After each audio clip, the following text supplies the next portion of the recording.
नमस्कार। हिमाचल कला संस्कृति भाषा अकादमी द्वारा आयोजित इस कार्यक्रम में आप सभी का हार्दिक स्वागत है। हम आज के इस कार्यक्रम में, आज की काव्य संध्या में सभी प्रतिभागी कवियों का हार्दिक अभिनंदन स्वागत करते हैं।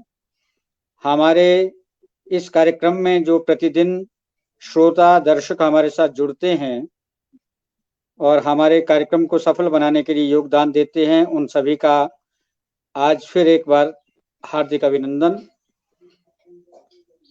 आज के इस कार्यक्रम में जो कवि हमारे साथ काव्य पाठ के लिए अपने विचारों को साझा करने के लिए हमारे पास इस कार्यक्रम में जुड़े हैं, आज का एक कार्यक्रम में उपस्थित रहेंगे, उनसे बात करने से पहले आप सभी जानते हैं पिछले कल एक बहुत दुखद समाचार आया था कि हिमाचल प्रदेश के पूर्व डीजीपी, पूर्व राज्यपाल और पूर्व वीसी अश्विनी कुमार जी का आकस्मिक देहांत हो गया।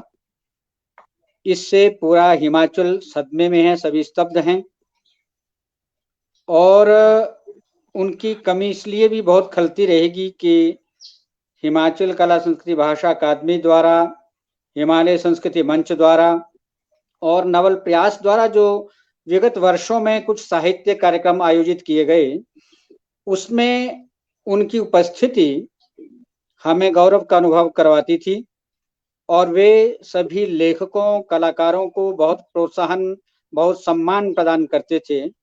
इसलिए हम हिमाचल प्रदेश के सभी लेखकों, कलाकारों की ओर से, अकादमी की ओर से, आप सभी जनों की ओर से दिवंगत पुण्यात्मा को श्रद्धा सुमन अर्पित करते हैं और उनके सभी पारिवारिक जनों को सांत्वना प्रदान करने की कामना करते हैं। परमात्मा पुण्यात्मा को शांति, सद्गति और मुक्ति प्रदान करें। आज के इस कार्यक्रम में समकालीन हिंदी काव्य के सशक्त हस्ताक्षर श्रीमती रेखा वशिष्ठ जी, श्री आत्मारंजन जी, श्रीमती रेखा डडवाल जी, श्री अजय जी, श्री कुलराजीव पंत और श्री कुलदीप कुमार जी हमारे साथ रहेंगे और इनके हम विचार भी सुनेंगे, इनसे हम इनकी कविताएं भी सुनेंगे और बहुत दिनों के बाद, बड़े इंतजार के बाद आज ये सभी प्रमुख कवि हमारे साथ इस कार्यक्रम में जुड़े हैं। आज के इस कार्यक्रम का संचालन श्री आत्मारंजन जी करेंगे। मैं उनसे आग्रह करना चाहूंगा कि वे इस कार्यक्रम को आगे बढ़ाएं। श्री आत्मारंजन जी। नमस्कार, सभी श्रोता दर्शकों को मेरा नमस्कार। मित्रों, ये हर्ष का विषय है कि हिमाचल अकादमी के इस लाइव पटल पर आज प्रदेश के महत्वपूर्ण समकालीन कवि हमारे साथ जुड़े हुए हैं। मैं इस संयोजन के लिए और इस परिकल्पना के लिए डॉक्टर करम सिंह जी का और हिमाचल अकादमी का आभार व्यक्त करते हुए सभी उपस्थित आदरणीय कविगण को अभिनंदन, अभिवादन करता हूं सबका और स्वागत करता हूं। आज ये बहुत सुखद है कि महत्वपूर्ण कवि हमारे बीच में मौजूद हैं जो रचना पाठ करेंगे। इस कार्यक्रम की जो परिकल्पना है उसके हिसाब से सभी लोग अपनी कविताएं पढ़ेंगे और कविता से पहले बहुत सार संक्षेप में यदि चाहें तो अपने रचना कर्म या काव्य सरोकारों पर या रचना प्रक्रिया पर दो चार शब्दों में या दो चार पंक्तियों में अपनी बात कह सकते हैं और ना कहने के लिए भी स्वाभाविक रूप से स्वतंत्र हैं। तो मेरा सबसे पहले निवेदन अजय जी को आमंत्रित मैं कर रहा हूं। अजय जी बिना किसी जिसको हम कहते हैं कनिष्ठ वरिष्ठ की वरीयता या उस क्रम में को ध्यान में न रखते हुए मैं सहजता से, अनौपचारिक ढंग से ये कवि गोष्ठी या काव्य सम्मेलन हमारा होगा। अजय जी किसी परिचय का मोहताज ये नाम नहीं है। किलोंग से आते हैं, लाहौल स्पीति से, और दुर्गम जीवन के दुर्लभ अनुभव इनके पास है और एक बहुत सजग और बहुत अग्रगामी दृष्टि इनके पास है। मेरा निवेदन अजय जी से, आपका हाल ही में हाल के वर्षों में इन सपनों को कौन गाएगा शीर्षक से कविता संग्रह आया है, बहुत उम्दा कविताओं से युक्त। मैं अजय जी से निवेदन करूंगा कि आप अपना वक्तव्य और कविता पाठ करें। श्री अजय जी।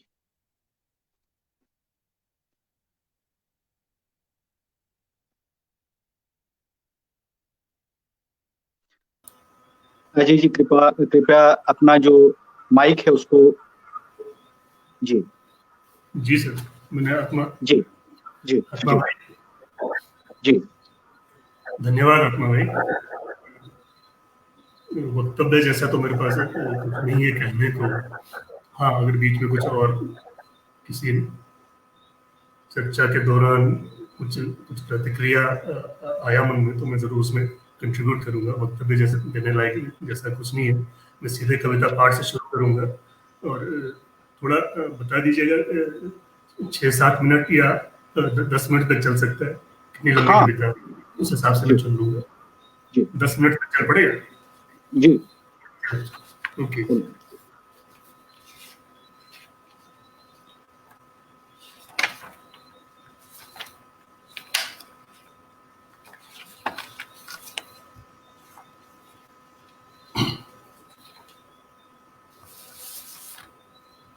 कविता सुना रहा हूं जी। मैं आंगन की खूंटियों में बांध नहीं रह सकता। इसलिए सुना रहा हूं कि बहुत कम सुनी गई कविता है, संग्रह में भी नहीं है और इसका पाठ शायद बहुत कम जगहों पर किया है मैंने और कोई खास इस पर कोई प्रतिक्रिया भी नहीं थी, तो शायद ये कहीं पब्लिश भी नहीं हुई है। तो मुझे लगा कि ये प्लेटफॉर्म है तो मैं इसी से शुरुआत कर देता हूँ, इसी एक कविता से, और अगर समय मिला तो मैं एक कविता और सुनाना चाहूंगा बाद में। जी। इन्हें आंगन की खूंटियों से बांध नहीं रख सकता। स्कूल से छूटे बच्चों के साथ फुटबॉल खेलने जा रहे हैं, बड़े बदमाश हो गए इन दिनों मेरे गीत। स्कूल से छूटे बच्चों के साथ फुटबॉल खेलने जा रहे हैं, बड़े बदमाश हो गए हैं इन दिनों मेरे गीत। नुक्कड़ पर जमे रहेंगे बीड़ियां पीते हुए, जब तक कि हल्का काला ना हो जाए आकाश, चमकने न लग जाएं 2-4 तारे। धुआंते अलावों की गंध और कीचड़ के आवारा धब्बे देहरी पर उतार झेंपते हुए घुसेंगे घरों में, चुप लगा रखेंगे रोटी परोसे जाने तक, फिर सो जाएंगे मेरे गीत लंबी तान बिना कोई सपना देखे ही। क्या करूं इनका, इन्हें आंगन की खूंटियों में बांध नहीं रख सकता। चलो आज इन्हें गांव की सियानी औरतों के हवाले कर दिया जाए। पठालों पर पछीटे झाड़ों पर सुखाएं तो इन्हें, झर जाए सारी धूल जो चिपकी हुई थी उन पे, उतर जाए सारी मैल जो जमी हुई थी उन पे, तमाम दाग और धब्बे मिट जाएं, बड़े सुथरे निखरे हुए गहरे खड्डों में से गूंजते हुए निकले मेरे गीत। इन्हें आंगन की खूंटियों से बांध नहीं रख सकता। भाग जाने दिया जाए खुली घासनियों में, घने जंगलों में, खूब ताकतवर पुष्ट होकर लौटें तितलियों के पंख तले, सुस्ताने का मजा बखान करें, याद करते हुए वन मुर्गों की लंबी हुके, बर्फानी तेंदुओं की घुटी हुई गुर्राहटें, गीधों की पीठ पर बैठकर हवाबाजी के किस्से सुनाए मेरे गीत। इन्हें आंगन की खूंटियों से बांध नहीं रख सकता। सत्तू की पोटलियों और छाछ की तुम्बियों में बंद होकर दूर दूर तक चले जाते हैं इन दिनों मेरे गीत। याक बाबा के साथ हुक्का लगाते चोरुओं की शिकायतें सुनते हैं, उन सब से बतियाना चाहते हैं जो बहरे समझे गए थे, उन सब को सुनना चाहते हैं जो गूंगे समझे गए थे, उन सब की भाषा सीख रहे हैं इन दिनों मेरे गीत। क्या करूं इनका, इन्हें आंगन की खूंटियों से बांध नहीं रख सकता। Thank you.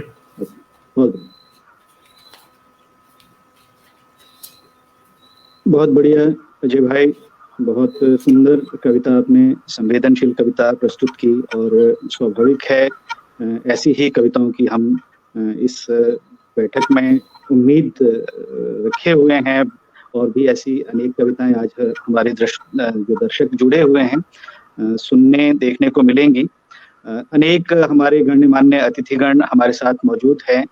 सभी अतिथिगण का और सभी दर्शकों का भी हम इस काव्य समागम में हार्दिक अभिनंदन करते हैं। और इस खूबसूरत कविता के बाद अब मैं आज हमारे बीच दूसरे कवि के रूप में जिन्हें मैं आमंत्रित कर रहा हूं, आप बहुत अग्रज पीढ़ी की कवि हैं। मेरी मुराद, मेरा संकेत रेखा जी की तरफ है। रेखा जी वरिष्ठ पीढ़ी की आज भी लगातार सक्रिय कवि और कथाकार हैं। आपने बहुत उम्दा कविताओं के साथ बहुत उम्दा कहानियां हिंदी जगत को दी हैं, और कविता और कहानी दोनों ही विधाओं में आपका बहुत सार्थक दखल है। रेखा जी के विषय में मैं ये जरूर जोड़ना चाहूंगा कि इनका जो भाषागत सौष्ठव है वो विशेष रूप से आकर्षित करता है, एक भाषागत स्निग्धता। तो मैं ऐसी ही एक खूबसूरत कविता के लिए वक्तव्य भी आप अपनी इच्छा से रख सकती हैं, और ना रखने के लिए भी आप स्वतंत्र हैं। मैं बहुत सम्मान के साथ रेखा जी को आमंत्रित कर रहा हूँ कविता पाठ के लिए। आप सबको नमस्कार। सभी श्रोताओं का, दर्शकों का बहुत बहुत धन्यवाद जो यहाँ आए हैं, आप यहाँ जुटे हैं हम लोगों को सुनने के लिए। अपनी रचना प्रक्रिया पर कई बार कहने का मौका मिला है, और मुझे लगता है सब लोग परिचित से हैं इन सब चीज़ों से। हम जो लिख रहे हैं या जो कुछ मतलब हमारे व्यक्तित्व से, कृतित्व से, तो मैं बहुत उस विषय पर बोलना नहीं चाहूँगी। इतना ज़रूर कहूँगी कि आज मैंने उस तरह की कविताएं चुनी हैं पढ़ने के लिए जो जिस तरह की कविताओं से अक्सर आप मुझे जोड़ करके देखते हैं। तो पहली कविता है विस्थापन। मृत्यु के भय से भी भयंकर हो सकता है एक और भय। मृत्यु के भय से भी भयंकर हो सकता है एक और भय, विस्थापन का भय। वे सारे डर जो चिता में राख होने के बाद दूसरा शरीर मिलने से पहले प्राणों को सताते हैं, घोर यातना और अंतहीन भटकन का रास्ता जो गरुड़ पुराण से होकर निकलता है। घोर यातना और अंतहीन भटकन का रास्ता जो गरुड़ पुराण से होकर निकलता है। घर से बिछड़े घर को तलाशते पाँव की थकान, सिर्फ ये बेरहम रास्ते जानते हैं। ये बेरहम रास्ते जानते हैं जो अनगिनत सूर्योदय और सूर्यास्त देखकर भी खत्म नहीं होते। जो अनगिनत सूर्योदय और सूर्यास्त देखकर भी खत्म नहीं होते। रास्ता चाहे लाहौर से अमृतसर हो या दिल्ली से दरभंगा, रास्ता चाहे लाहौर से अमृतसर हो या दिल्ली से दरभंगा, समय बेशक 1947 या 2020, हर बार कोई अदृश्य वायरस ही होता है हमलावर। हर बार कोई अदृश्य वायरस ही होता है हमलावर। प्राणवायु में जहर भरने वाला विषाणु, आज कोविड है, कल धर्म का उन्माद। डसे हुए लोगों के हुजूम सड़कों पर उतर आते हैं। डसे हुए लोगों के हुजूम सड़कों पर उतर आते हैं, सिर पर छांव के लिए छटपटाते हुए। मृत्यु के भय से भी भयंकर होती है जड़ों की जमीन से बेदखली। मृत्यु के भय से भयंकर होती है जड़ों की जमीन से बेदखली। थैले में ठूंसी जिंदगी को पीठ पर लादे चलना, या सांस को पोटली में बांध सिर पर रखकर चलना और चलते ही जाना। हर हाल में घर पहुंचने की मजबूरी का भय है विस्थापन। हर हाल में घर पहुंचने की मजबूरी का भय है विस्थापन।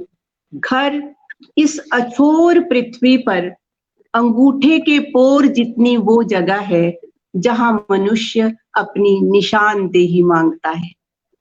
घर इस अछोर पृथ्वी पर अंगूठे के पोर जितनी वो जगह है जहां मनुष्य अपनी निशानदेही मांगता है ओक भर आबो हवा जहां कटी हुई जड़ के रेशे रोप सके।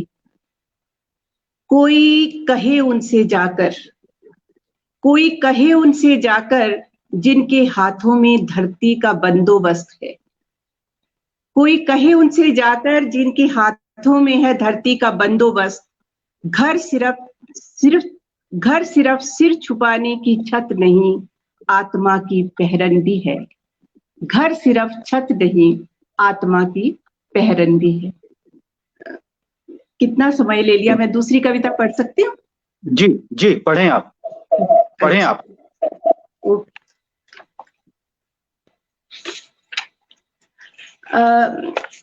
ये 3-4 कविताएं जो मैंने आज के लिए चुनी थी, इनके पीछे जो एक भाव है सब में, वो है आतंक और भय। कितने 20 सालों से, जब से हम युवा के बाद प्रौढ़ हो चुके हैं, तब से वातावरण में कभी किसी वजह से कभी किसी दूसरी वजह से इतना भय और आतंक रहा है कि वो हमारी चेतना का एक हिस्सा बन गया है। वो आतंक जिससे अब हम भयभीत भी नहीं होते, पर वो कहीं हमारे जहन में, उसके ताने बाने में ऐसे बुना जा चुका है कि जब तक लहरों की तरह वो उठता है, फिर दब जाता है, फिर उठता है, तो मानो जैसे एक स्थायी स्वर है, जैसे प्रेम स्थायी स्वर है, उसी तरह इंसान की चेतना का आजकल आतंक और भय भी एक स्थायी स्वर है। तो ये छोटी छोटी कविताएं हैं। आतंक किसका नाम है? मम्मी, आतंक कौन सी संज्ञा है? भाववाचक संज्ञा है बेटे। हम आतंक देख नहीं सकते, सिर्फ महसूस कर सकते हैं। पहले क्षण खामोश हो जाता है, परीक्षा से घर लौटा बेटा गुमसुम, कहता है दूसरे ही क्षण, सुनो मम्मी, उसके बुक्कल में छिपी है मशीन गन। वो बस में चढ़ता है, किसी भी सीट पर बैठ लेता है, मूंगफली टूंगता है, साथ बैठे आदमी से पूछता है, भाई कैसा है मौसम, क्या है हाल फसलों का। फिर एक सुनसान जगह पास बैठे लोगों पर गोली चला देता है। आतंक हम देख सकते हैं मम्मी, आतंक भाववाचक नहीं, व्यक्तिवाचक संज्ञा है। एक छोटी सी क्षणिका है, ताजा अखबार। ताजा अखबार। दरवाजे पर शटाक से फेंक गया है हॉकर, खून सनी एक चीथड़ा कमीज। दरवाजे पर शटाक से फेंक गया है हॉकर, एक खून सनी चीथड़ा कमीज। अगली कविता है, मौत हुई खबर। मौत और मौत की खबर, बस इतना अंतर है, मौत उसके घर घुसती है, मेरे दरवाजे पर दस्तक होती है। मौत और मौत की खबर, बस इतना अंतर है, मौत उसके घर घुसती है, दस्तक होती है मेरे दरवाजे पर। पर्दा हटाकर देखती हूँ, 2 घर छोड़कर रुकी है लाश गाड़ी। तुम पूछते हो कौन था? कोई नहीं, भ्रम था, खाना जल्दी डालो, रोटी फिर जल गई। कहा था ना रेडियो बंद कर दो, मैं मौत हुई खबर में उलझी रहती हूँ। कहा था ना रेडियो बंद कर दो, मैं मौत हुई खबर में उलझ गई थी। अब अगले दौर में, या कितना टाइम है? जी, एक दौर आप नेक्स्ट रूम को बुलाइए। हाँ, उसमें चलेगा। Thank you.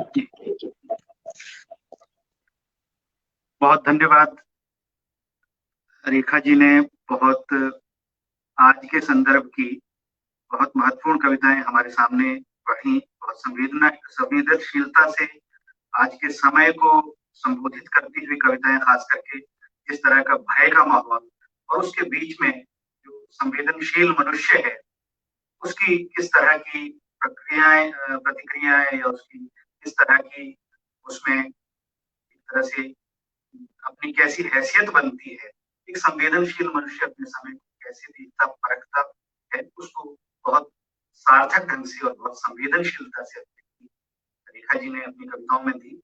अब मैं अगले कवि के रूप में आमंत्रित कर रहा हूँ कुलदीप शर्मा जी को। कुलदीप शर्मा जी भी हमारे प्रदेश के अग्रज कवि हैं, वरिष्ठ पीढ़ी के कवि हैं।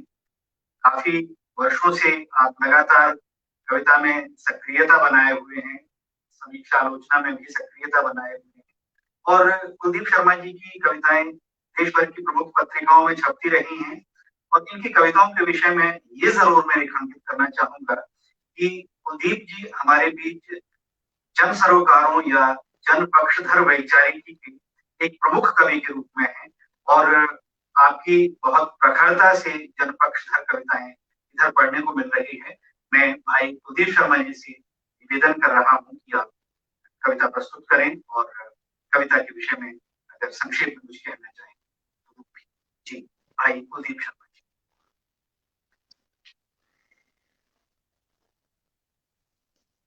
धन्यवाद भाई आत्मारंजन जी, आपने मेरे विषय में कह ही दिया। मैं अपने में कुछ कह नहीं सकता, कहना नहीं चाहता। समय लगभग 7:28 हो गए हैं, 8 बजे तक ये साथ है और मैं तीसरा कवि हूँ, इसलिए मैं को भी समझ रहा हूँ। मैं सीधे सीधे अपनी कविता पर आता हूँ। जी। मेरी एक कविता है सिलाई मशीन। जी।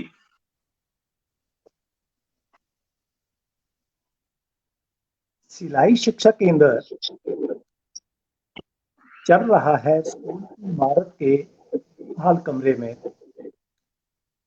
जहां सिलाई सीखने गरीब घरों से लड़कियां पढ़ाई के टूट गए धागे को लगा रही हैं।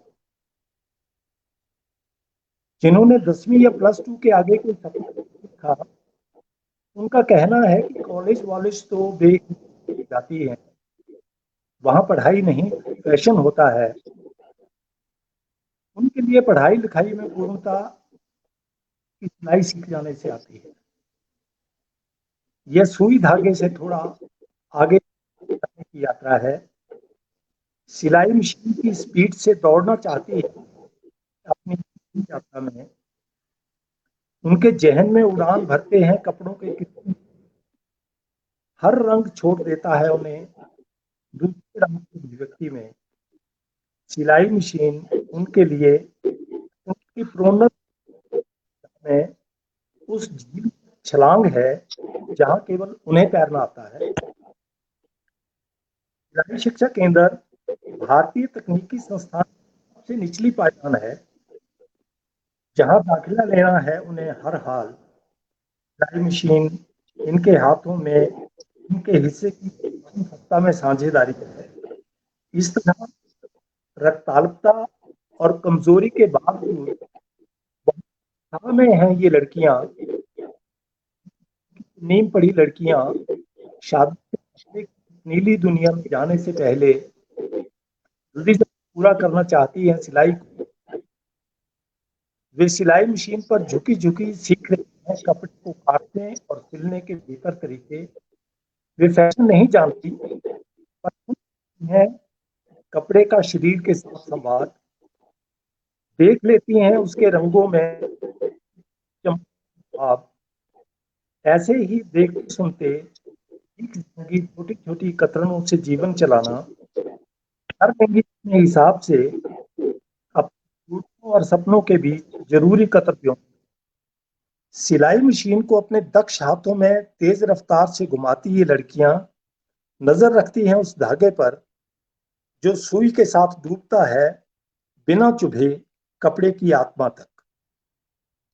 उन्हें पता भी नहीं है कि सरकारी सिलाई शिक्षा केंद्र इस बेहद पिछड़े इलाके में हादसों के दाग धोने का राष्ट्रीय उपक्रम है। यह उस राष्ट्रीय कार्यक्रम का हिस्सा है जो देश की तेज दौड़ में पिछड़ गए लोगों के लिए कुछ तेज दिमाग लोगों ने तैयार किया है। ये लड़कियां कपड़े के दो कटे टुकड़ों को तेजी से जोड़ती सुई के एक ही जगह रुके होने पर गदगद हैं कि सिलकर तेजी से भाग रहा है उनके हाथों से कपड़ा।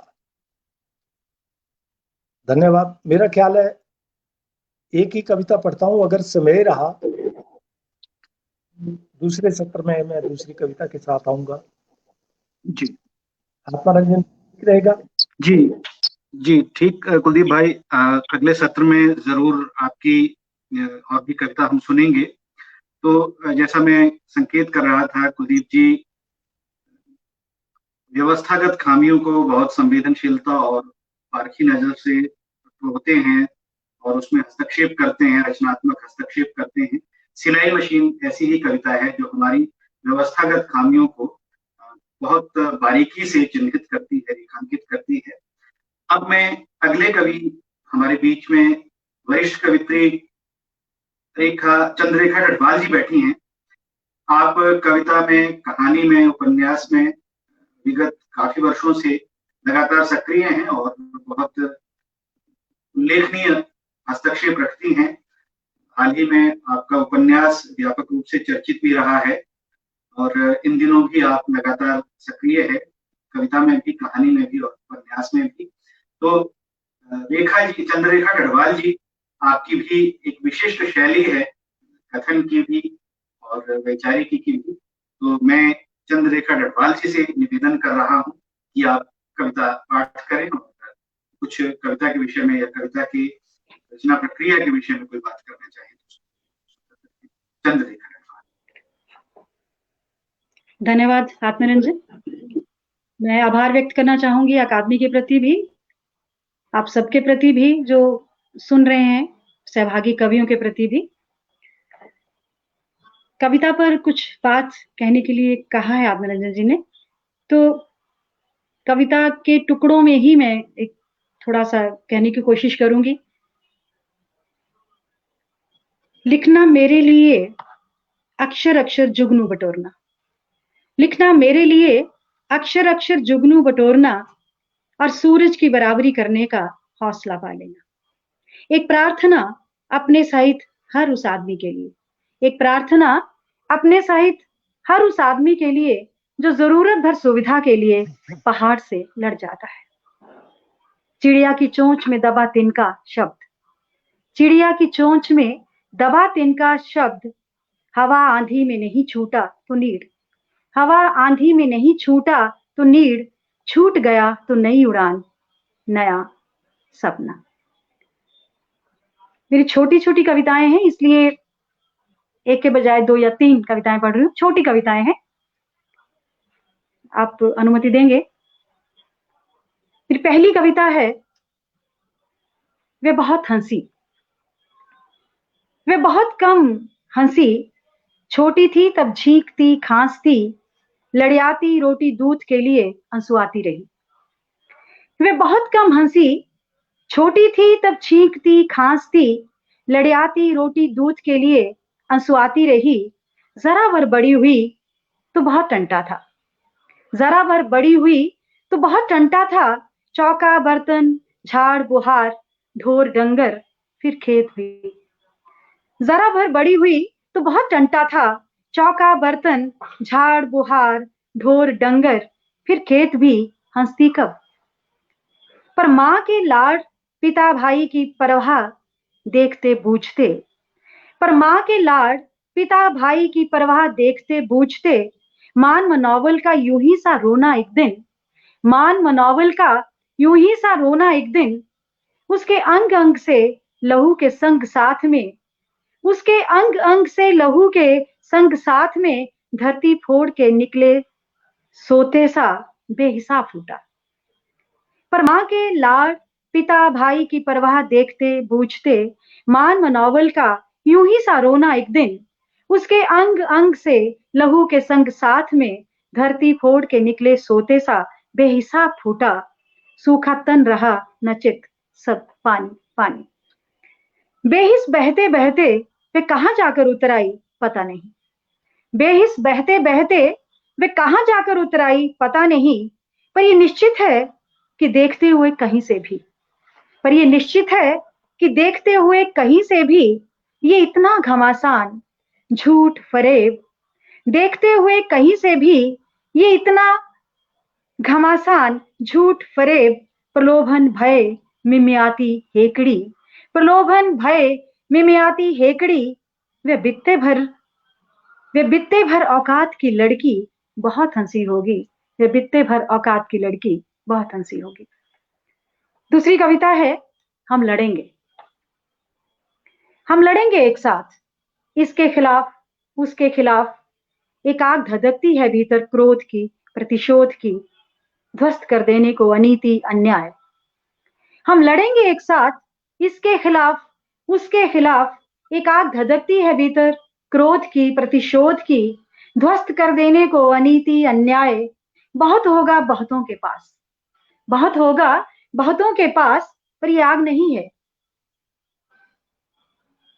अति उत्साहित संयोजक उद्घोषक, अति उत्साहित संयोजक उद्घोषक, जिसे देख पाते हैं सुखी समृद्ध भूखे प्यासे एक एक देशभक्त में, जिसे देख पाते हैं सुखी समृद्ध भूखे प्यासे एक एक देशभक्त में, जिसे मछली की आंख सा भेदते हुए, जिसे मछली की आंख सा भेदते हुए एक आदमी हुंकार भरता है, सारा राष्ट्र हुंकार भरता है। जिसे मछली की आंख सा भेदते हुए एक आदमी हुंकार भरता है, सारा राष्ट्र हुंकार भरता है। जा नहीं सकते इष्ट स्थलों में एक साथ, जा नहीं सकते इष्ट स्थलों में एक साथ, बैठ नहीं सकते भोजन के लिए पंगत पर एक साथ, बैठ नहीं सकते भोजन के लिए पंगत पर एक साथ। रोग शोक में पा नहीं सकते संज्ञान, रोग शोक में पा नहीं सकते संज्ञान, संभाल एक समान एक साथ। पर ये तय है कि हम लड़ेंगे एक साथ, हम लड़ेंगे एक साथ। एक छोटी सी कविता और पढ़ के खत्म करती हूँ। ये समय कठिन है, ये समय कठिन है, व्यक्तिगत संदर्भ में सबके अपने अपने कठिन दौर रहे हैं, पर ये पल पल तलवार की धार तराशता मुश्किल वक्त है, पर ये पल पल तलवार की धार तराशता मुश्किल वक्त है। एक बीमारी है जो लाइलाज है, एक बीमारी है जो लाइलाज है, एक नफरत है नसों को फोड़ती हुई, एक वहम है मन को कुरेदता हुआ, एक वहम है मन को कुरेदता हुआ, एक नफरत है नसों को फोड़ती हुई, एक रास्ता है अनंत दूरी तक खींचता हुआ, एक उम्मीद है निरंतर टूटती हुई, और एक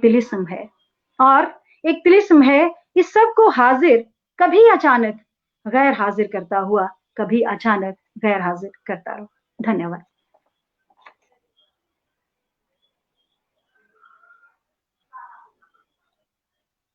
बहुत धन्यवाद चंद्ररेखा टरपाल जी, आपने हमारे इस कठिन और जटिल समय को बहुत बेहतर ढंग से अपनी कविता में आवाज दी, रेखांकित किया।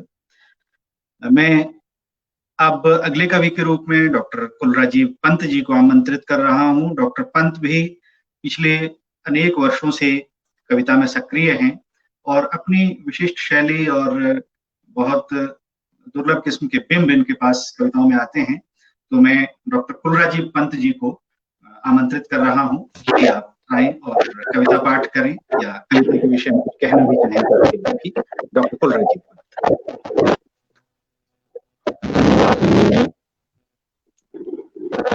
छोटी सी कविता, शीर्षक है पृथ्वी का घर। पृथ्वी का घर, तो सबने कहा पृथ्वी का घर बचाओ, हम तभी बचेंगे घर बचेगा उसका घर। सबने कहा पृथ्वी का घर बचाओ, हम तभी बचेंगे घर बचेगा उसका घर। और पृथ्वी हैरान थी, उसे उनसे ही पता लगा कि उसके पास एक घर भी है। पृथ्वी हैरान थी, उन्हें उनसे ही पता लगा कि उसके पास एक घर भी है, और वो न जाने कितने युगों से बेकार अपनी धुरी पर घूमती ढूंढती रही अपना घर, और वो न जाने कितने युगों से बेकार अपनी धुरी पर घूमती हुई ढूंढती रही अपना घर। और दूसरी कविता है मेरी, जिसका शीर्षक है पहाड़ के पांव। पहाड़ के पांव। चिड़िया आई पेड़ पर बैठ गाने लगी, घर ने कहा अरे भीतर आकर गाना, बारिश का मौसम है वहां तो भीग जाएंगे। चिड़िया आई पेड़ पर बैठ गाने लगी, घर ने कहा अरे भीतर आकर गाना, बारिश का मौसम है वहां तो भीग जाएगी। हाँ, पर अपने ये पहाड़ के गंदे पांव धोकर आना, नहीं तो घर मैला हो जाएगा। हाँ, पर अपने ये पहाड़ के गंदे पांव धोकर आना, नहीं तो घर मैला हो जाएगा। चिड़िया बोली अरे पगले तुझे नहीं मालूम, पहाड़ ही से तो निकला है, तुझमें लगा रेत, मिट्टी, लोहा, लकड़ी और पानी भी। चिड़िया बोली अरे पगले तुझे नहीं मालूम, पहाड़ ही से निकला है, तुझमें लगा रेत, मिट्टी, लोहा, लकड़ी और पानी भी। इन सब पर खेल खेल कर ही बड़ी हुई हूं मैं, इन सब पर खेल खेल कर ही बड़ी हुई हूं मैं। और ये सब तो पहाड़ का है, तेरा क्या है? और ये सब तो पहाड़ का है, तेरा क्या है? तेरा तो कुछ भी नहीं, जहां मैं अपने पांव धोकर बैठूं। तेरा तो कुछ भी नहीं, जहां मैं अपने पांव धोकर बैठूं। घर सोचने लगा वाकई उसका तो कुछ भी नहीं। घर सोचने लगा वाकई उसका तो कुछ भी नहीं, काश उसके पास अपनी एक हथेली होती। काश उसके पास अपनी एक हथेली होती, जिस पर वो चिड़िया को बिठा सकता, पिला सकता 2 बूंद पानी, 2-4 दाने खिला सकता। काश उसके पास अपनी एक हथेली होती, जिस पर वो चिड़िया को बिठा सकता, पिला सकता 2 बूंद पानी, 2-4 दाने खिला सकता, सुन सकता उसका गीत, बिना यह कहे कि अपने ये पहाड़ के गंदे पांव धोकर आना, बिना ये कहे कि अपने ये पहाड़ के गंदे पांव धोकर आना, घर मैला हो जाएगा। मैं अनुरोध करूंगा इस कार्यक्रम के संचालक आपके रंजनी से, वो अपनी कविता। जी धन्यवाद डॉक्टर पंत। हम क्षमा चाहते हैं कि डॉक्टर साहब का थोड़ा सा ध्वनि जो सिस्टम था वो गड़बड़ रहा, थोड़ा बाधा आती रही। ये तकनीक है और तकनीक की जो दिक्कतें हैं वो क्योंकि स्वाभाविक है। इनका काव्य पाठ शायद अगले सत्र या अगले जो दौर है उसमें हम उम्मीद करते हैं कि डॉक्टर पंत का जो साउंड सिस्टम है वो थोड़ा बेहतर होगा और कोई खूबसूरत सी कविता इनसे हम सुन पाएंगे। मैं एक छोटी सी कविता प्रस्तुत कर रहा हूँ, पढ़ रहा हूँ और उसके बाद मैं अगले कवि को आमंत्रित करूंगा। एक छोटी सी कविता का शीर्षक है, भाई अजय जी ने कहा कि स्मार्ट लोग वाली कविताएं, उस श्रृंखला की एक कविता में पढ़ रहा हूँ। कविता का शीर्षक है स्मार्ट लोगों के पास है स्मार्ट भाषा। ये युगों युगों से अर्जित, सदियों से संचित, मोहक और शक्तिशाली भाषा जमा है स्मार्ट लोगों के तरकश में। युगों युगों से अर्जित, सदियों से संचित, मोहक शक्तिशाली भाषा जमा है स्मार्ट लोगों के तरकश में। स्मार्ट लोगों के पास है स्मार्ट भाषा, बोल रहे तो जैसे झर रहे फूल, कैसी सभ्य नफीस भाषा, शब्द शब्द घोलते शहद कि गदगद हो रहा माइक भी। स्मार्ट लोगों के पास है स्मार्ट भाषा, बोल रहे तो जैसे झर रहे फूल, कैसी सभ्य नफीस भाषा, शब्द शब्द घोलते शहद, कि गदगद हो रहा माइक भी, बोल रहे गरीबी पर तो जैसे शब्दों के सामने शर्मिंदा हो मुंह छुपाती फिर रही गरीबी। भ्रष्टाचार बेरोजगारी की मानो आ ही गई शामत, जातिवाद सांप्रदायिकता उनके शब्दों के सामने क्रूरतम हथियार डाल जैसे भागने भागने को तैयार। ऐसी करिश्माई भाषा है उनके पास जो पूरी विश्वसनीयता के साथ क्रूरता की व्याख्या कर सकती है सिद्धांतवादिता की तरह। ऐसी करिश्माई भाषा है उनके पास जो पूरी विश्वसनीयता के साथ क्रूरता की व्याख्या कर सकती है सिद्धांतवादिता की तरह, हिंसा की आस्था या भक्ति की तरह, नृशंसता की वीरता की तरह कर सकती है व्याख्या।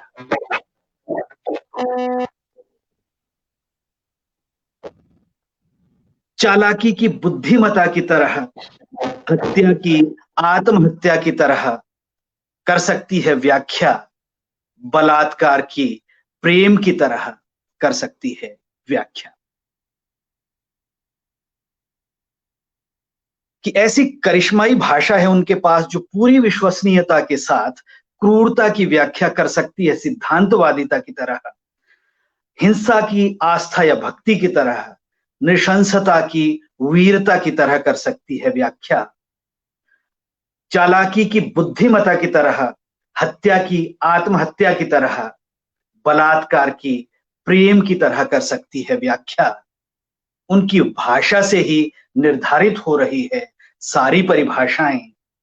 भीतर की तमाम हिंसाओं पर शहद का मुलम्मा चढ़ाते निकल रहे एक एक शब्द, कि उनकी भाषा से ही निर्धारित हो रही सारी परिभाषाएं भीतर की तमाम हिंसाओं पर शहद का मुलम्मा चढ़ाते निकल रहे एक एक शब्द, और अंत में कि शब्द तो ब्रह्म है, शब्द तो ब्रह्म है, शब्दों से वे रच रहे पृथ्वी पर स्वर्ग।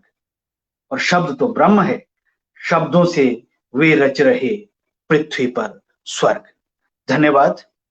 तो अपनी इस कविता के बाद अब मैं सब कवि मित्रों से एक निवेदन करूंगा कि हम दूसरे दौर में, क्योंकि समय अभी हमारे पास धीरे धीरे खिसकता जा रहा है, तो हम थोड़ी छोटी कविताएं प्रस्तुत करेंगे और ताकि एक दौर हमारा फिर से चल पाए। मैं एक बार फिर कविता पाठ के लिए अजय जी को आमंत्रित कर रहा हूं। अजय जी अपनी कविता प्रस्तुत करेंगे और अजय जी, जैसा मैं पहले भी कह रहा था कि समकालीन हिंदी कविता में हिमाचल से एक बहुत सम्मानित नाम है, मैं अजय जी को आमंत्रित कर रहा हूं कविता पाठ के लिए।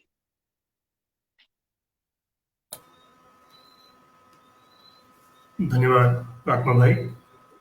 रिस्ट्रिक्शन आ गई छोटी कविता की, मैंने लंबी कविता दूसरे दौर के लिए निकाल रखी है, लेकिन मैं कोशिश करूंगा। आप पढ़ें प्लीज, आप पढ़ें जी। मैं कोशिश करूंगा 6-7 मिनट के अंदर इसको समाप्त करूं। सबसे लंबी कविता मेरी एक बुद्ध कविता में करुणा ढूंढ रहा है। मुझे लगता है कि ये पाठ करना चाहिए, ऐसा कुछ फीलिंग हुआ मुझे, तो मैंने ये निकाल के, सॉरी 7 मिनट तक लग सकता है, 7 मिनट से ज्यादा नहीं लगेगा। एक बुद्ध कविता में करुणा ढूंढ रहा है।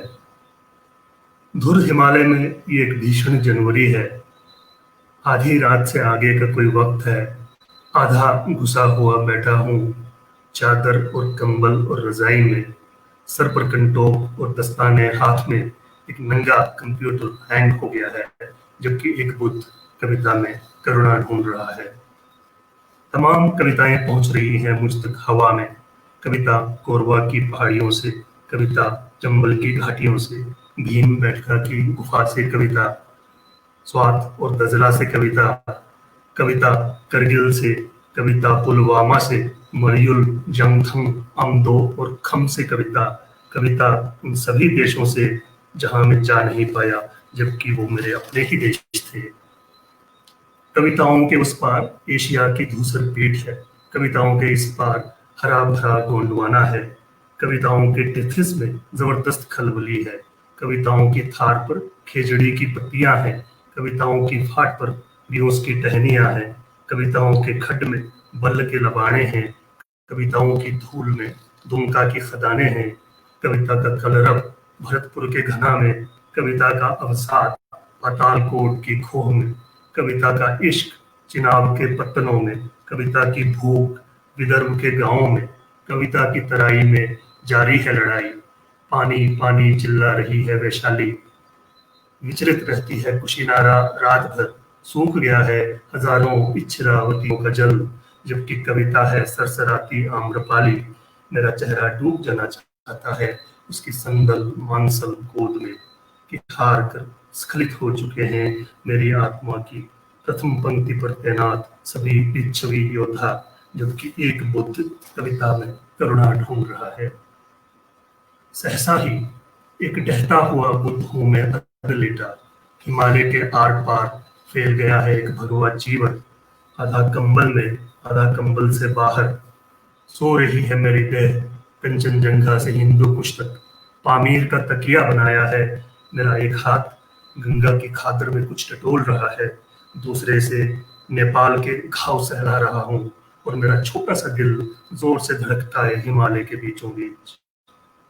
सिल्क रूट पर मैराथन दौड़ रही है कविताएं, गोबी में पोलो खेल रहा गेसर खान, कज़ाकों और हूणों की कविता में लूट लिए गए जिंदा दिल खुशमिजाज जिप्सी, यारकंद के भोले भाले घोड़े क्या लाद लिए जा रहे हैं बिला उज्र अपनी पीठ पर दोआबा और अमृतसर की मंडियों में, न ये संग तराश बल्तियों का माल असबाब, न ही फॉरबिडन सिटी का रेशम, और न ही जंगपा हुमंतुओं का मक्खन और नमक और पशम है, जबकि पिछले एक दशक से, हो सकता है उससे भी बहुत पहले से, कविता में सुरंगे ही सुरंगे बन रही हैं।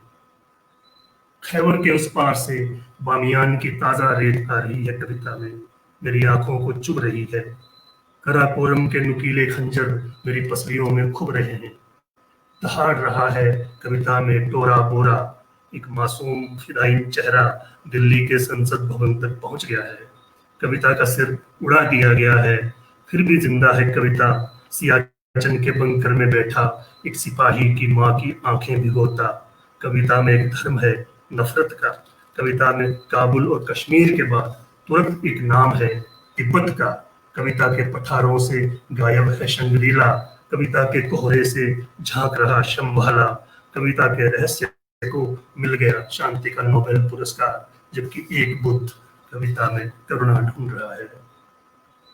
अरे नहीं मालूम था हवा में पैदा होती है कविताएं, कतई मालूम नहीं था कि हवा जो सदियों पहले लंदन के सभागारों और मैनचेस्टर के कारखानों से चलनी शुरू हुई थी, आज पेंटागन और ट्विन टावर से होते हुए बीजिंग के तहखानों में जमा हो गई है, कि हवा जो अपने सूरज को अस्त नहीं देखना चाहती, आज मेरे गांव की छोटी छोटी खिड़कियों को भड़का रही है।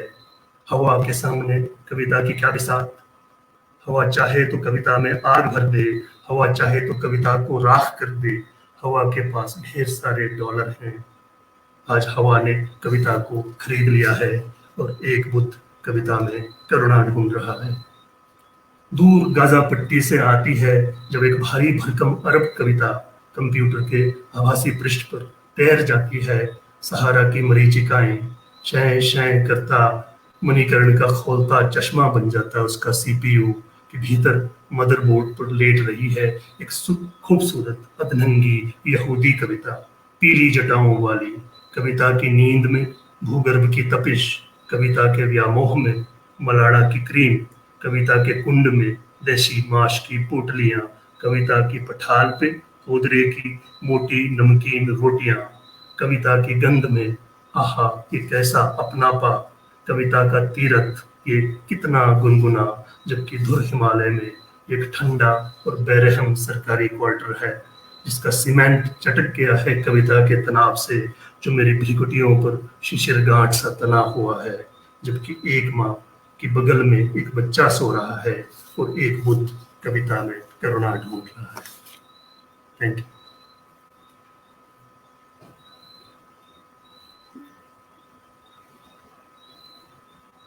बहुत शुक्रिया अजय भाई। बहुत सुंदर और बहुत प्रवाह में, लय में आपने अपनी प्रसिद्ध कविता एक बुद्ध कविता में करुणा ढूंढ रहा है प्रस्तुत की। बहुत धन्यवाद। अब मैं हमारी अगले कवि की तरफ मुड़ रहा हूं और रेखा जी हमारे बीच हैं, वरिष्ठ कवित्री। मैं रेखा जी से निवेदन कर रहा हूं कि कृपया कविता पाठ करें। रेखा जी।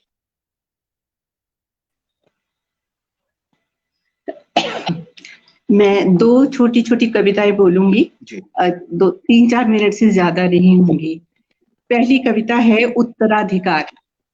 उत्तराधिकार में जो स्त्री की नियति है हिंसा के बीच में, उसके ऊपर एक संक्षिप्त टिप्पणी है। उत्तराधिकार। घटना स्थल पर मृतकों की पड़ताल का ये काम मुझे उत्तराधिकार में मिला है। घटना स्थल पर मृतकों की पड़ताल का ये काम मुझे उत्तराधिकार में मिला है। महाभारत के अंतिम दिन कुरुक्षेत्र के बीचों बीच असमंजस में खड़ी है कुंती। कौन अपना था, कौन पराया, कटी हुई जीभ किसका नाम ले। कलिंग की सीमा पर खड़ी राजकन्या भागते हुए लंपट घुड़सवारों के बीच ढूंढ रही है अपना वीर बांकुरा। कालिक पुते चेहरों पर किसका नाम पढ़े। सदियां बीत चुकी हैं, लाशें बटोरती औरत पागल हो गई है। सदियां बीत चुकी हैं और लाशें बटोरती औरत पागल हो गई है। कटे हुए हाथ और पांव बीनकर वो कोख के झोले में भर रही है। कटे हुए हाथ और पांव बीनकर वो कोख के झोले में भर रही है। पागल हुई औरत कहती है, रुको, जो तुमने तोड़ा है मैं जोड़ कर लौटाऊंगी। रुको, जो तुमने तोड़ा है मैं जोड़ कर लौटाऊंगी। इतने भयभीत समय में जब किसी भी दिन हमें किसी के चल बसने का समाचार मिल जाता है, मित्रों का और लोगों का, तो मैंने कल्पना की, वैसे तो ये कविता बहुत पहले लिखी है, लेकिन दिवंगत कवि की याद में, दिवंगत कवि को याद करते हुए एक मित्र ने कहा, वो जो मरा वो जीवन भर निपट अकेला था, फिर भी उसने संबंधों पर सुंदरतम कविताएं लिखी। दूसरे मित्र ने कहा, वो जो चला गया वो बेहद मासूम और कोमल था। संसार उसे इतना कपटी और कुरूप लगा, उसने कभी इसे पूरे होश में देखना नहीं चाहा। वो जब तक जिया नीम होश जिया। वो जब तक जिया नीम होश जिया। उसने नीलकंठ की तरह हलाहल पिया और रात के अंतिम पहर तक भैरवी गाई। दिवंगत कवि को आज सभी मित्र एक दूसरे के साक्ष्य में इस तरह याद करते हैं जैसे अपनी ही मौत पर आयोजित कवि गोष्ठी में शामिल हों। आज के बाद कभी उससे मिलना नहीं होगा।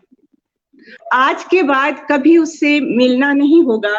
वो जब भी आएगा सबके एकांत में नुचे हुए पंख की तरह आएगा, फड़फड़ाता हुआ।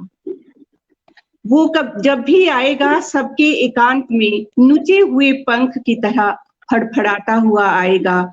आज के बाद वे सभी शब्द जिन्हें उगाने के लिए वो पहले मिट्टी फिर पकाने के लिए आग हुआ दहक कर राख नहीं होंगे। कवि की मृत्यु आलू तुलवाते हुए सब्जी मंडी में सुनी कोई खबर नहीं होती। कवि की मृत्यु आलू तुलवाते हुए सब्जी मंडी में सुनी कोई खबर नहीं होती। कवि का मरना शब्द की संभावना का मरण होता है।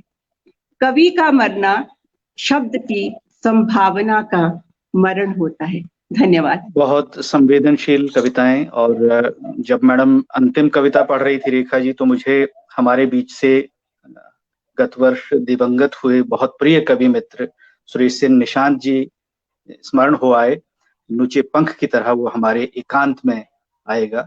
तो निशांत जी को हम बहुत स्नेह के साथ और बहुत विनम्रता के साथ नमन करते हैं, याद करते हैं। और अगली कविता के लिए, कविता पाठ के लिए अब मैं कुलदीप शर्मा जी को आमंत्रित कर रहा हूं। कुलदीप शर्मा जी आएं और कविता पढ़ें।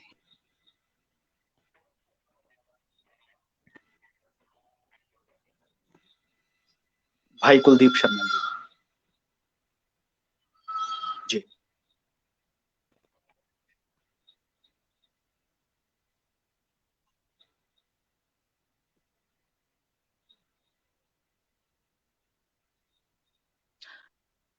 कुलदीप जी अपना माइक। जी जी नहीं, ठीक जी, नहीं है अब आ क्या? रही है। अब जी, अब आ रही है, अब आ रही ठीक। जी, मैं रेखा जी की कविताएं सुनते हुए ये महसूस कर रहा था कि मैं अपनी कविताओं से जो अपने को अनुशासित रखता हूँ हर बार, लगभग जानबूझकर, तो ये कविता से मेरा व्यवहार जो है वो अच्छा नहीं है। मुझे थोड़ी एक अपराध बोध सा लग रहा था। मैं एक छोटी सी कविता पढ़कर वाणी को विराम दूंगा। अब्बर का 9 बार, ये ताजा कविता है। वैवाहिक विज्ञापनों में आता है अक्सर ये, अपर का 9 बार। हम उतर रहे हैं अपनी सामाजिक श्रेष्ठता के घाट से 2 कदम नीचे, अपने जातीय अभिजातीय से 2 सीढ़ी नीचे, अपनी सारी कुटिलताओं से 1 पीढ़ी आगे हम दे रहे हैं वैवाहिक विज्ञापन, अपर कास्ट 9 बार। इस तरह उतरे हैं हम सामाजिक समता में, बड़ी कर दी है हमने अपने सोच की चादर, जहां कुछ हजार अधिक विवाह योग्य लड़कियां पसार सकती हैं अपने पैर। ब्राह्मण की श्रेष्ठता से नीचे थोड़ी कम नीचता में आ जाएंगे क्षत्रिय, राजपूत, खत्री, बनिए, जाट और सैनी। इनमें हो सकती है हमारी मेघनैनी, हमारी ड्रीम गर्ल। हम उसे तमाम उम्र जिताएंगे बार बार कि जानती हो कितनी कितनी उदारता से लिखा था हमने अपर कास्ट 9 बार। अपर कास्ट में हम चुन रहे हैं एक समतामूलक विचार, लोअर कास्ट से थोड़ा अलग। शादी हो जाने के बाद अलग से की जा सकती है बहस, सामाजिक विषमताओं पर अलग से किया जाएगा विमर्श इसी वर्ष। धन्यवाद। बहुत खूब कुलदीप जी। जैसा कि मैंने पहले भी कहा था, कुलदीप जी हमारे समकालीन यथार्थ से सीधे जूझने की क्षमता कविता में रखते हैं और जूझते भी हैं। बहुत सुंदर कविता। हालांकि समय धीरे धीरे समाप्त हो रहा है, लेकिन डॉक्टर करम सिंह जी जो सेक्रेटरी हैं सचिव अकादमी के, उनका आदेश है कि सब कविता दूसरे दौर में पढ़ेंगे। तो मैं आभार व्यक्त करता हूं कि इस दौर को भी हम लोग मुकम्मल कर पाएंगे धीरे धीरे, अन्यथा समय जो है वो अनुमति नहीं दे रहा है, धीरे धीरे समाप्ति की तरफ जा रहा है। मैं अगले कवि के रूप में चंद्ररेखा डडवाल जी को आमंत्रित कर रहा हूं। और यहाँ पटल पर भी एक फरमाइश आई थी कि आप गजल तरन्नुम से मैं पढ़ पाए तो विशेष रूप से। जी चंद्ररेखा डडवाल जी। धन्यवाद आत्मरंजन जी। मैं एक कविता पढ़ना चाह रही थी, लेकिन गजल पढ़ना भी मुझे उतना ही अच्छा लगेगा। तो 2-3 शेर एक गजल के पढ़ती हूँ। शायद मैंने पहले ज्यादा समय ले लिया है। गजल पढ़ रही हूँ।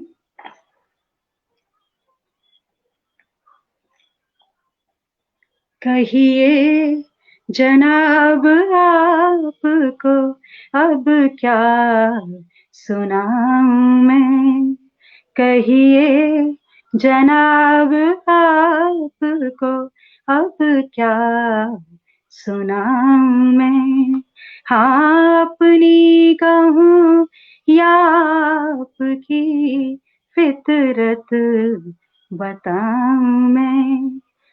कहिए जनाब आपको अब क्या सुनाऊं मैं।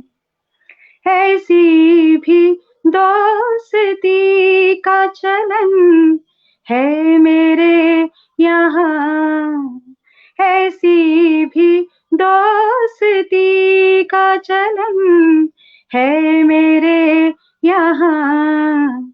रोशन नसीब आपका और घर जलाऊं मैं। रोशन नसीब आपका और घर जलाऊं मैं, हाँ अपनी कहूँ कि आपकी फितरत बताऊं मैं। इतना भी रंजिशों में बेबाक क्यों हुए, इतना भी रंजिशों में बेबाक क्यों हुए। महफिल में तुम मिलो तो, महफिल में तुम मिलो तो चेहरा छिपाऊं मैं। कहिए जनाब आपको अब क्या सुनाऊं मैं। उड़ाकर गुबार धूल का बादल की शक्ल में, उड़ाकर गुबार धूल का बादल की शक्ल में, बारिश के रोज आपको सपने दिखाऊं मैं। बारिश के रोज आपको सपने दिखाऊं मैं। कहिए जनाब आपको अब क्या सुनाऊं मैं। धन्यवाद। धन्यवाद आत्मानंद जी।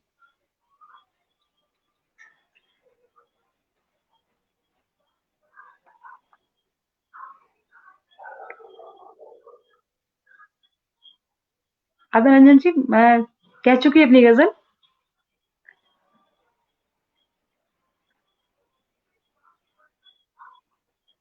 मुझे ऐसे लग रहा है कि जैसे कुछ दिक्कत आ रही है आत्मानंदन जी को। नहीं, वो आ रहे हैं, डिस्कनेक्ट हो गए, आ रहे हैं या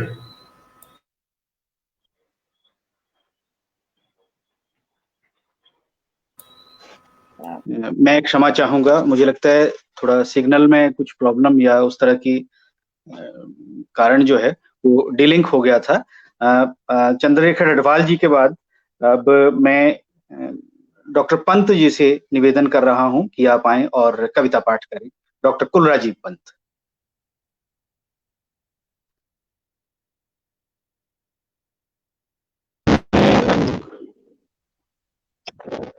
आवाज मेरी साफ आ रही है?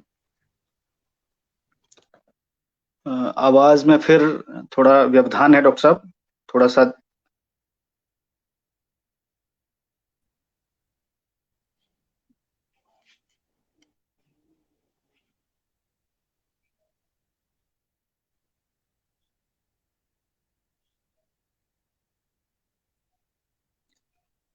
डॉक्टर कुलराजीव पंत, मुझे लगता है हमारे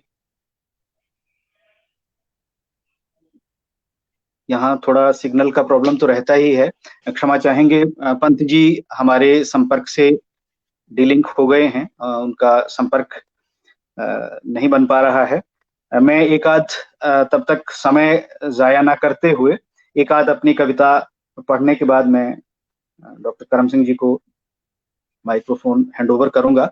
मैं छोटी छोटी दो कविताएं मैं छोटी छोटी दो कविताएं एक एक मिनट की आपके समक्ष प्रस्तुत कर रहा हूं। जी बिल्कुल सुनाइए। पहली कविता का शीर्षक है सुनाइए। घर ही है। कि वो घर ही है जहां इतनी आग होती है लगातार जलती हुई। कि वो घर ही है जहां इतनी आग होती है लगातार जलती हुई, और जलने की नहीं पकने की गंध आती है। वो घर ही है जहां इतनी आग होती है लगातार जलती हुई, और जलने की नहीं पकने की गंध आती है। और ऐसी ही एक छोटी सी कविता और, शीर्षक है औरत। मित्रों, हम लोग एक लंबे सामंतवाद के एक लंबी परंपरा में आते हैं और आज भी उससे हम मुक्त हो गए, अगर ये कहूं तो ये झूठ है। एक कविता प्रस्तुत कर रहा हूं, औरत। कि हम उसे सोने में देखते हैं, उसके होने में नहीं। कि हम उसे सोने में देखते हैं, उसके होने में नहीं। चाहते हैं, सराहते हैं, उसे सोने में सोचते हैं, सोने में नोचते हैं। हम उसे सोने में देखते हैं, उसके होने में नहीं। चाहते हैं, सराहते हैं, उसे सोने में सोचते हैं, सोने में नोचते हैं। गढ़ते हैं, मढ़ते हैं, उसे सोने में तोलते हैं, उसके होने में नहीं। गढ़ते हैं, मढ़ते हैं, उसे सोने में तोलते हैं, उसके होने में नहीं। तो ये छोटी छोटी दो कविताएं आपके समक्ष रखने के साथ ही मुझे लग रहा है, अगर डॉक्टर कुलराजीव पंत जी, मुझे लगता है शायद हमारे बीच दोबारा लिंक नहीं उनको मिल पा रहा है। ये बहुत दुखद है कि उनसे हमारा संपर्क टूट गया, और बहुत खूबसूरत कविताएं उनसे हमने सुननी थी।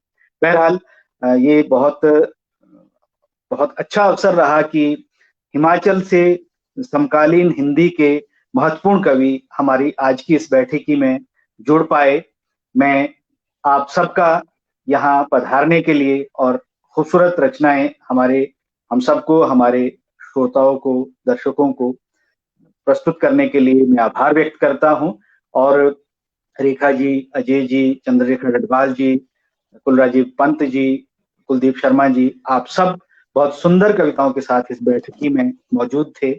आप सबका बहुत बहुत आभार, धन्यवाद। अब मैं माइक्रोफोन डॉक्टर करम सिंह जी की ओर मोड़ रहा हूं। डॉक्टर करम सिंह जी दो शब्द कहेंगे और इस गोष्ठी का समापन भी करेंगे। डॉक्टर करम सिंह जी।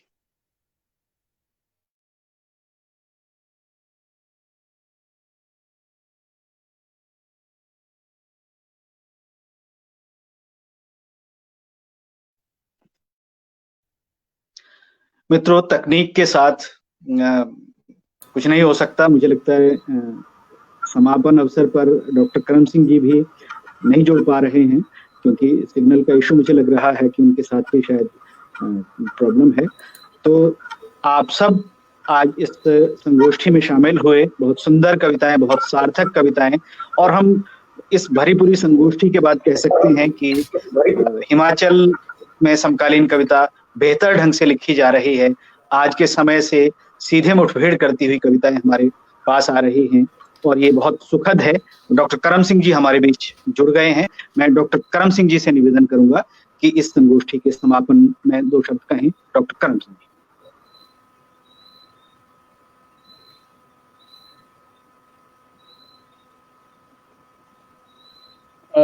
आज के इस कार्यक्रम में काव्य पाठ के लिए और अपने विचारों को साझा करने के लिए मैं आत्मारंजन जी, डॉक्टर रेखा वशिष्ठ जी और चंद्ररेखा डडवाल जी, कुलदीप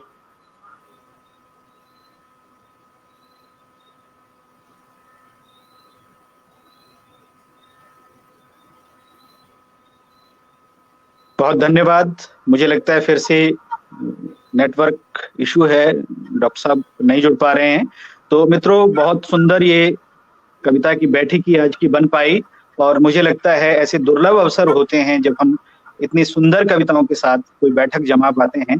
आप सबका हृदय से आभार, और तमाम वो लोग जो इस बैठकी में उस तरफ से बैठे रहे और बहुत एकाग्रता से सुनते रहे। आप सब दर्शकों का, मित्रों का, जिसमें बहुत सारे अग्रज साहित्यकार मौजूद रहे, आपकी टिप्पणियां भी हम देखते रहे। आप सबका बहुत बहुत आभार। बहुत बहुत धन्यवाद और हिमाचल अकादमी का इस सुंदर बैठकी के लिए बहुत आभार, बहुत धन्यवाद। नमस्कार।